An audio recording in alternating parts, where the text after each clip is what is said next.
And we welcome in Derek Togerson of NBC7 here to the Talking Friars podcast, episode 20. Derek, thanks so much for taking some time to talk with me today. Hey, no problem. Thanks for having me on. No problem. So first off, just starting with expectations, just give us a sense of, what were your expectations of the Padres going into the season, and do you still have those same expectations, a little more than 2 months of the way through the season here? Absolutely. The expectations to me were to contend for the National League West Championship and be a playoff team. You win a wild card spot. There's no reason that this team should not be playing October baseball in some capacity. I think look at it on paper. Look at what they did last year. That was the bottom line. What this team should be able to do. Anything less than that is going to be a wasted year and a big old failure. So yeah, they have actually, in my eyes, they've actually superseded that because nobody could have predicted the number of injuries that they would have. Who would have thought that by now Denelson would have fewer than 20 innings under his belt? Who would have predicted that by now Blake Snell, up until his last start, would have looked as inconsistent as he has been? Who would have thought that Fernando Tatis Jr. would have missed 15 games for various reasons? And the Trent Grisham and Will Myers, Manny Machado, and Austin Nola, and Drew Pomeranz, and these guys who are going to be relied on this team to be big-time contributors, they would all have missed substantial time, or in the case of Machado, be dinged up to the point where he's just not the same type of player that we're used to seeing them, and they would still be sitting right there in the playoff hunt. So the depth that this club has shown and the resilience that this club has shown, I think, has been that's a really good sign for when everybody gets healthy. Man, they're going to be firing on all cylinders, and it's going to be a very fun summer. So I think the expectations were very high, and I think they have maybe not with the record lived up to it, but I think in an even better position now than they were before, because they do know that they have the depth to contend if they do lose some key contributors for a substantial amount of time. Mm-hmm. And a big reason why they've had these big expectations and will probably end up, deep into October is Darvish and Joe Musgrove and their additions. Blake Snell hasn't, performed up to, the standards that I think a lot of fans, a lot of people around the league, set for him. Same, Paddock hasn't been amazing. He's been great as of late, but the start of the season was really rough. And there's a little bit of inconsistency, I guess, out, with Lamet. You don't know what you're getting there if he can stay healthy. So my point is, how important will it be and continue to be for Darvish and Joe Musgrove to pitch like Cy Young contenders if, the Padres want to get where they want to be when the season ends? Oh, it's huge, because as we just saw over in the Mets series, you're going to run into a DeGrom. If you're in a playoff situation and you've got to play the Mets in a one-game plan, look at DeGrom's going to be the guy you've got to beat. You have to have somebody on the other side who can match zeros for a while, so you get into the bullpens and then you can roll the dice there. So what Darvish has been able to do it's been incredible, absolutely incredible. And he's going to be that guy for the duration of the season. He's one of the dudes I am absolutely not worried about in any capacity. Paddock has been much better as of late. You're absolutely right. He'd be probably a 3 on most other rotations, and he's a 4 or 5 in this rotation, so that's really good. Musgrove has been, you look at what he did last year with 21 straight scoreless innings at the end of the season. He's playing for Pittsburgh, so nobody really noticed it, but we kept an eye on him. He was on the On Fire podcast with Darnay Tripp and myself for NBC before last year. Telling us how he was getting ready for the season with COVID restrictions and all that good stuff, and you could just tell he had a different kind of edge to him. He was a guy who was figuring things out, figuring out who he was as a pitcher, and you see the confidence in him right now. You see, and what I love, man. And it's so awesome that he took the 44, because he's got that Jake PV, I'm not just going to beat you, I'm going to beat you into the ground and then stand on top of you and then stomp on your grave a little bit kind of mentality. Like he's just a bulldog on the hill. And he doesn't want to come out of any game ever. He goes and plays left field. He comes into pinch hit. He's just a ball player. He's one of those dirt devils who just wants to be around the game all the time.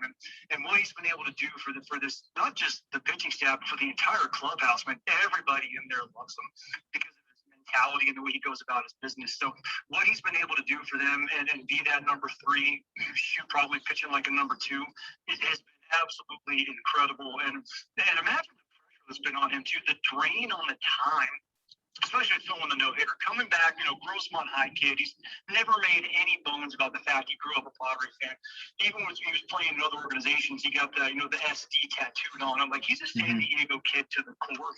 So to come back and have all the expectations and the pressure on him to be that guy in his hometown and to handle it the way he has, especially with all the interviews and all the questions and handling it with the kind of class that he has. He's just been, he's one of my favorite Padres already, and I hope he stays around for a very, very long time.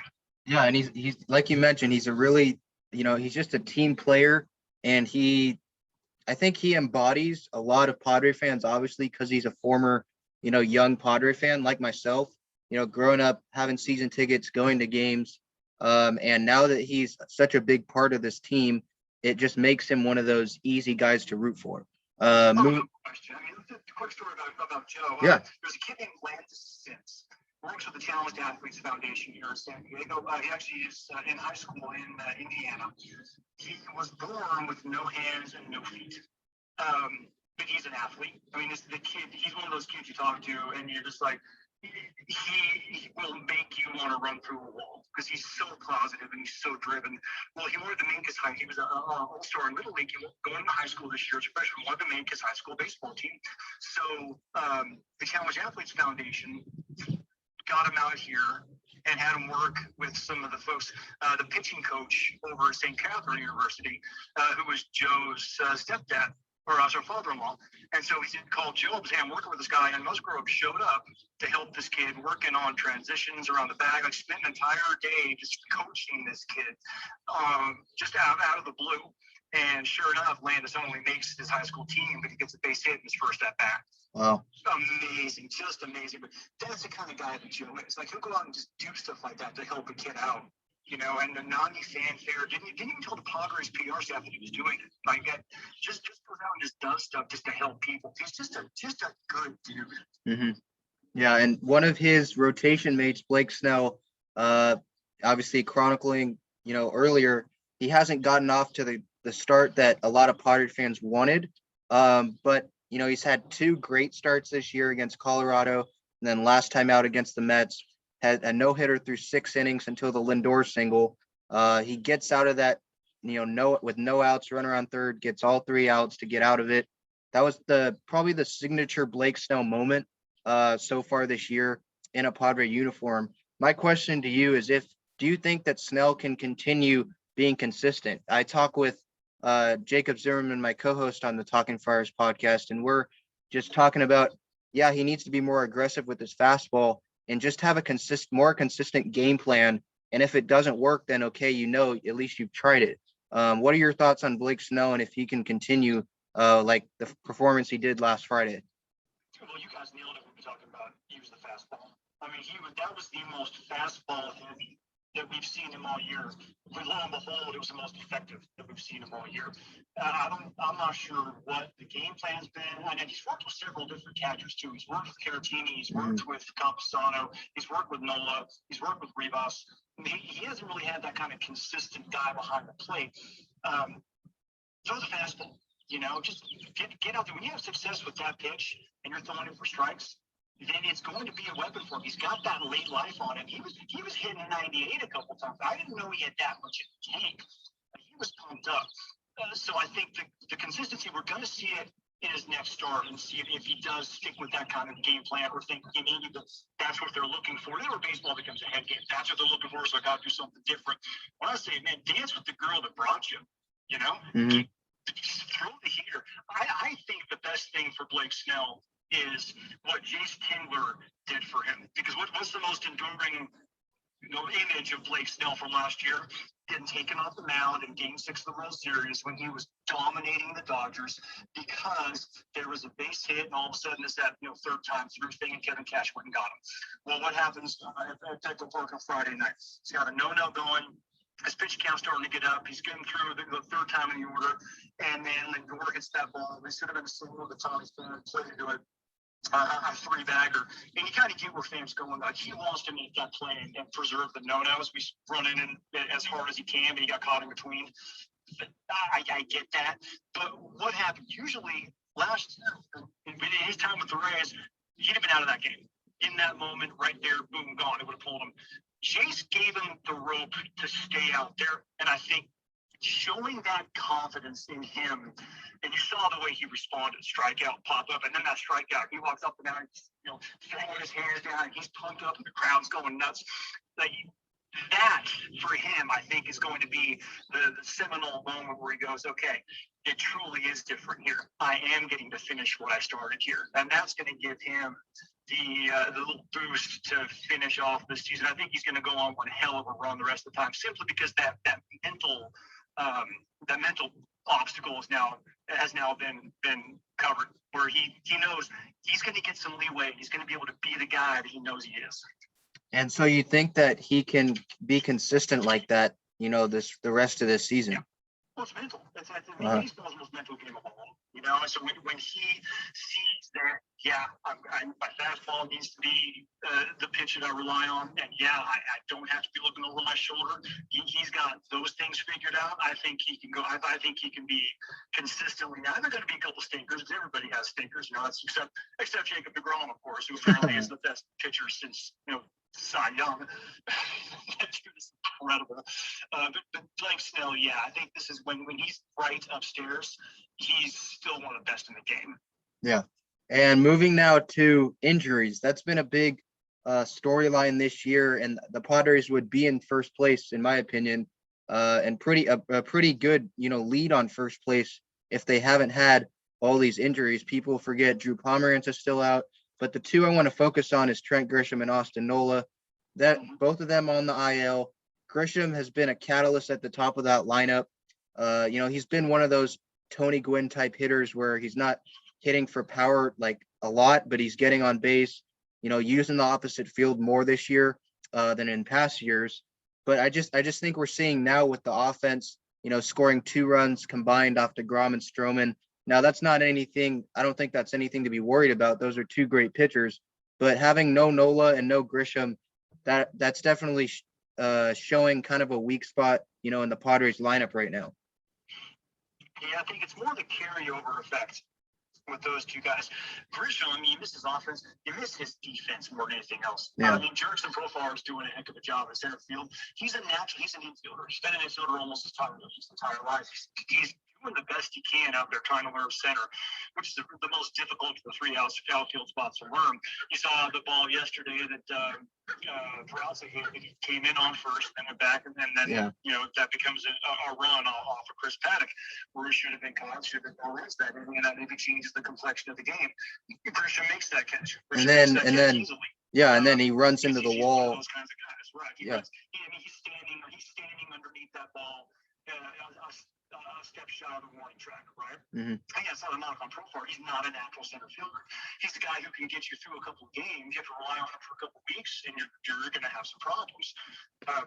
They miss his defense a lot. They do miss the left-handed bat at the top of the lineup. You're right. He has been going the other way more, which is, a fantastic approach. And if he's got that in his game now, remember, he's only 24 years old. That's what's crazy too. Is he's a kid more or less in baseball terminology, and he's figuring things out incredibly fast. So he's going to be a darn good player for a long time for this team. And the other thing is with Nola, he's obviously a very good offensive and defensive catcher. He understands the game. He understands his pitching staff. Look at what he's been able to do with the bullpen games last year, where he had to learn so quickly what all those guys like to throw and how their balls move, and get them through in that playoff series against the Cardinals alone, and doing it with broken bones. He is one of the toughest dudes out there. But Caratini, when he went back into more of a reserve role, a part-time role, his numbers offensively jumped. He doesn't have to be out there every day. I think Caratini is a guy who is more effective as a 2 or 3 start a week guy, and not a 4 or 5 start a week guy. So when Nola's there, he's better. Caratini's better. The whole catching core becomes better. Webster Rivas is a great story, but he's a 30-year-old rookie for a reason.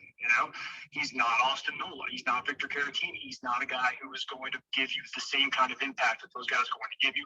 So, Now, the good thing about it is, hopefully, at least from what Jayce Tingler said, hopefully on the next road trip, Grisham, they expect to be back.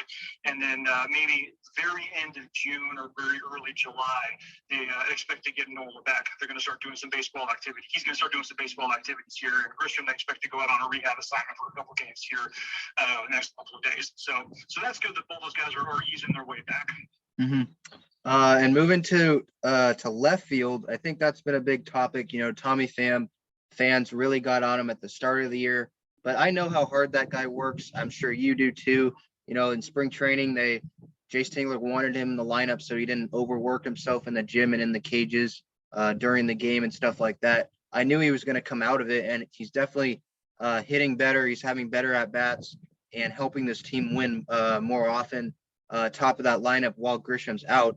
But do you still think that the front office goes out and gets another outfielder before the trade deadline? Tommy's a grinder. I think he's probably feeling the pressure. He saw that with the Hoffman Kim situation when they collided. Mm-hmm. And Tommy, I still don't know what was going on in the dugout afterwards. But if he's going to be that leader kind of guy, that's not the kind of thing that you need to be doing in the dugout. You need to figure it out. Talk to somebody, teach him, not go nuts on your teammates. That's going to be something that he's going to have to overcome in that clubhouse as well. I think that hopefully they already have, and everything's good to go. Defensively, he's been not good. He hasn't been terrible, but he hasn't been good. I agree with you. The bat was going to come around. If they go out and they get an outfielder, the question is going to be, okay, who is it?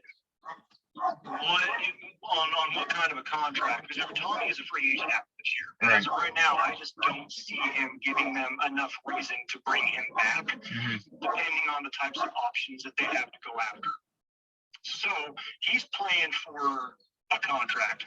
He's also playing for a contract, maybe not just in San Diego, but just somewhere else that thinks that he's putting himself on tape for everybody else at this point too.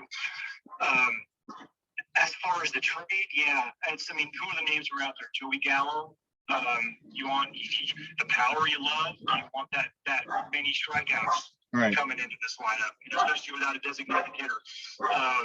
Defensively, he's tremendous. I think that what would be fixed a lot here is if Will Myers can get right, because he hasn't been fully healthy this year either. He certainly hasn't looked like the same guy that we saw last year. So if Will can get right, then I think that eases things quite a bit. Other than that, they really don't have anybody in the farm system that is an outfielder who's ready to go, unless you can move C.J. Abrams to the outfield. And granted, he has got the wheels for it, no question. Can he learn the outfield spot quick enough? The bat, I think, is going to play no problem. You saw in spring training, he's hitting almost 300 at Double-A right now. He's going to be a stud. He's going to be a stud. He still might be a little bit early for him this year. So the question, what can you find? What can you find out there? Do I want it past AJ to make a deal? Absolutely freaking not. Would I be shocked if he did not make a deal? Absolutely, I would be 100. I'd be as shocked if he didn't make some kind of a deal this year to improve the team, either in the outfield or the bullpen, given the health of some of those guys and how much they've been used. I'd be more shocked if Peter Jackson made a movie in under 3 hours. It's going to happen. The question is, in what capacity is it going to happen? Yeah, and another move that could happen is something in the back of the rotation. Other arms, more arms never hurts. Padres Twitter always likes to have the big name guy, and so Max Scherzer. Yeah, exactly. Scherzer, a guy that has a huge contract, and I just don't understand where people want to get that from, because they're not going to keep him at the end of the year, in my opinion, anyway. But that other starter could be McKenzie Gore. The front office obviously is going to slow play it. They want to make sure he's ready. They're not just going to bring him up and then send him right back down. So when do you see another starting pitching addition, or do you think Gore would be that addition? Man, I watched a couple of his starts at El Paso on the minor baseball package, and it's so infuriating, because you see, when he's on and he's in the strike zone, he's incredible. And then he'll go walk him 3 dudes and then put one right down the middle. I mean, yeah, it's at 95, but it's still right down the middle. And even at the AAA level, you're going to get hurt like that. So it's not so much him not locating. It's the difference in location and command. Right? He's not commanding his pitches. He's throwing too many, balls outside the strike zone. So too many pitches directly down the middle of the strike zone. You got to put those things on around the quadrant, around the corners. You look at what a guy like DeGrom does, right? He's got a 102-mile-an-hour fastball, but he's still putting it on the, on the outer black. Locates it where he wants to, which makes him almost impossible to hit. And of course, as Manny Machado will tell you, he's also getting 3 inches off the outside corner. Just, go there, stand up there, look at 3, and go back and sit down. If there's nothing to do about it. Strike zones and the umpires care about this year. That's a whole different discussion. Yep. So Gore, I don't know if he's going to. I honestly don't know. I think it's something probably, but has he earned it right now? No. He's certainly not. Not making it up before down, and he's also dealt with some injuries of late. He hasn't made a start since May 24th. So they're going to have to get him back out on the mound. It's not this year. I think it's a blister or something like that, which he's had problems with before anyway. So he's just not ready. He's just not ready right now. Hopefully he'll be able to come back and then whatever was ailing him is fixed, and he comes back to being the guy that we all know he can be, because he is that talented. He absolutely is that talented. So is it Gore? Don't know. Hopefully, but I wouldn't count on it right now. Is it Ryan Weathers, who's been a revelation?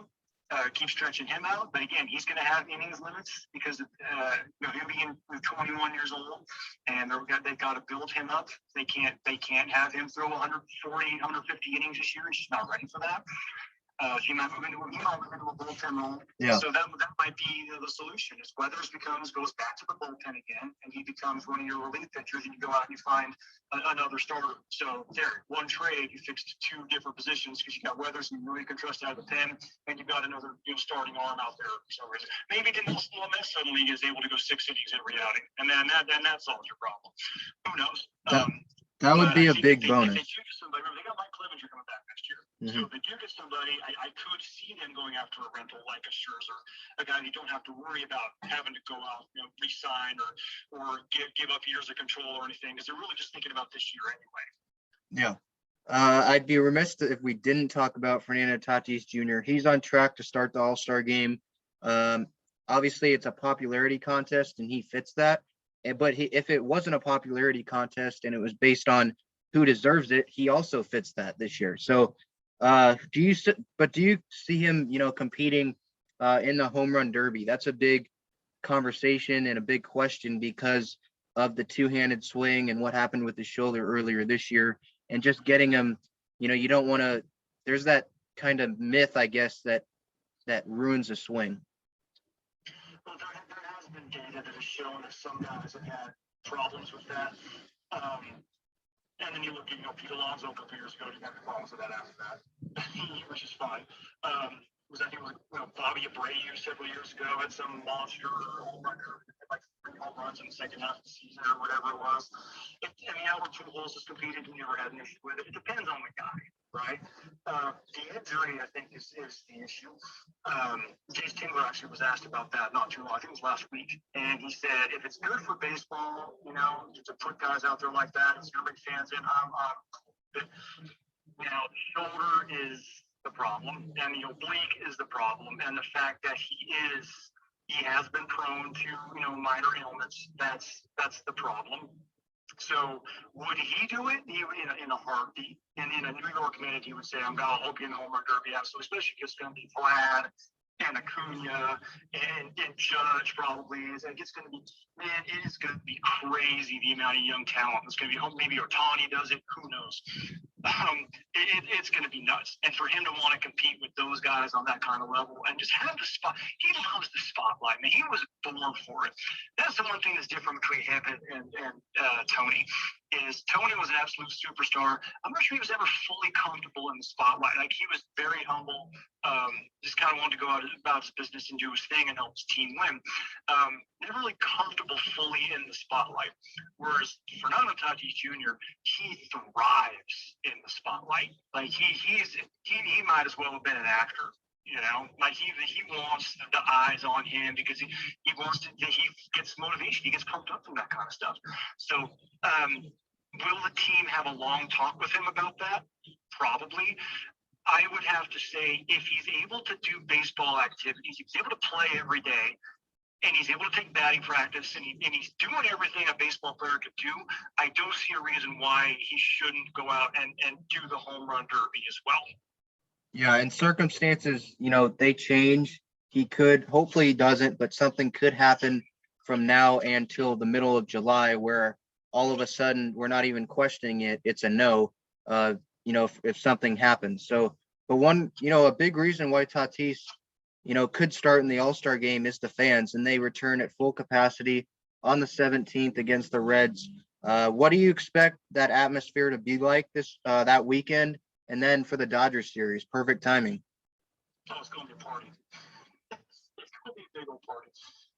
And what's great about it is June 17th is also the first round of the U.S. Open at Torrey Pines. Yep. So that's going to be the center of the sports universe. And it's going to be awesome, man. It's going to be, like a playoff atmosphere. It's the last time anybody's ever go to a playoff game in San Diego was 2006. It's going to be like that, where it's just the place is jumping, the energy's going to be off the charts. It's going to feel like October baseball, and that place is going to be just. If there was a roof on it, it'd get blown off. I cannot wait to get that feel back at Petco Park. Mm-hmm. Couple more here. Jayce Tingler, I think he's done pretty dang well. In his first couple of years as the manager, having to deal with the media via Zoom. He's obviously going to have criticism. Every manager in baseball faces it, and in terms of their lineup decisions, even though he's not the one that really makes the lineup anymore. The bullpen decisions. One thing though, he's been ejected a lot more frequently as of late. I didn't agree with obviously Tripp Gibson ejecting him Sunday, but what do you attribute that to? And what do you just think of Jayce Tingler overall so far? It's frustration. Yeah. It's frustration because of the way that the check swing was called and then it not called against Lindor. It was pure frustration trying to defend this guy. I know what happened with Profar. He was ticked off, and he let that guy go, and he admitted this as much afterwards in his post-game press conference. He's a fiery dude, and we knew he was a fiery dude. He got tossed out of a playoff game last year. In the division series, and we know that he's a guy who every now and then he's got some Lou Piniella in him. He's got a little Bobby Cox in there, which I think is fantastic. I think you got to show that to your players. Plus, you got fantastic bench coaches. You got guys like Skip Schumacher and Rod Barajas who can easily come in and handle a team for the rest of the other game without blinking. So. I like the fact he's showing the fire in the badge because I like the fact that he's doing it. Every time he does it is not just because he's upset with the umpire. He's upset with something that was said. Every time you're screwing my guys over, man. I'm defending my players, and I'm mad that you're screwing my players over because they're out here busting their tails trying to beat the best ball players they can and not letting them perform. So that's where his motivation is. I think 2 in a week might be a little excessive, but he's a guy who obviously has a respect to that clubhouse, and he's handled things, I think, incredibly well, given the fact that he's taken over. He takes over a team, and 3 months later, a global pandemic starts, and he's been able to still have the kind of success. And with all the injuries they've had to go through, and with all the moving parts and the different guys coming in the trades, to keep that clubhouse in a good place is a tremendous job by him. And also, he'll be the first to tell you that also has a lot to do with the fact that they have guys like Manny Machado and Eric Hosmer and Fernando Tatis Jr. in that clubhouse that are almost like they're his lieutenants, boots on the ground. They do a great job of setting the culture there as well. Yeah. Last thing here, Padres have 3 games against the Cubs here, Monday, Tuesday, Wednesday. They finally get an off day on Thursday, and then travel to Queens for the Mets series. They'll face Jacob DeGrom again. It looks like Joey Lucchesi on Saturday. What are you expecting from the team this week after splitting with the Mets this past weekend? They got to get the offense going now. Yeah. I would expect them to be able to do that. They got to start scoring. They need one of those games where they get out and get 10, 11 runs. Everybody has a knock and just kind of loosen things up a little bit. I expect them to win the series against the Cubs. They need to win the series against the Cubs to go and hit that road trip, and then that Friday game against DeGrom, that dude is, like I said, that dude's nuts. He's just nuts. So that if you take 2 out of 3, maybe steal one, if you can, again, like we said, survive and then get to the bullpen, maybe steal one there, win that series against the Mets, and then after that, that's going to be a string of 10 consecutive games against teams that are in first place. Like this road, the road 10-day road trip was insane. The 20 games in 20 days was nuts. And then they're getting through it okay. So I expect them to be able to just kind of stem the tide, get everybody healthy, as many people healthy as they can, and then start rolling through mid-June into the All-Star break, because that's what good teams do. They play well against good teams, and then they demolish the bad teams. And as you said, after that Mets series, they go to 3 in Colorado and have the Reds for 4 at home. So that's where they'll make hay. They go 5-2 in that situation, and then get that Dodgers series. That's in a pickle park, which will be incredible. And we see how well they play against the Dodgers, and then they get the Diamondbacks for 3 again at home, and they get to go to Cincinnati. So aside from that Dodgers series, they got a lot of games after this Cubs and Mets series against teams that are not very good ball clubs, and we'll be getting into June and July, so we'll be getting closer to the trade deadline, so they might be thinking about making some moves. So I think this is a really good spot for them to start making some hay, and I don't know how the Giants are staying in this as well as they are, but maybe cash them, put a little business between themselves, and second and third place in the West. Yeah, because Evan Longoria is going to be out with shoulder injury a little bit here, so maybe the Padres, like you mentioned, they have a little bit of a softer schedule after the Mets with the Rockies. So this is a good opportunity for them to, keep padding the win total, get, Grisham and Nola back, get Pomerantz back, and kind of get rolling here. Derek, thank you very much for taking some time for the Talking Fires podcast here, and we'll catch up later. Sounds good, man. I appreciate it. All right.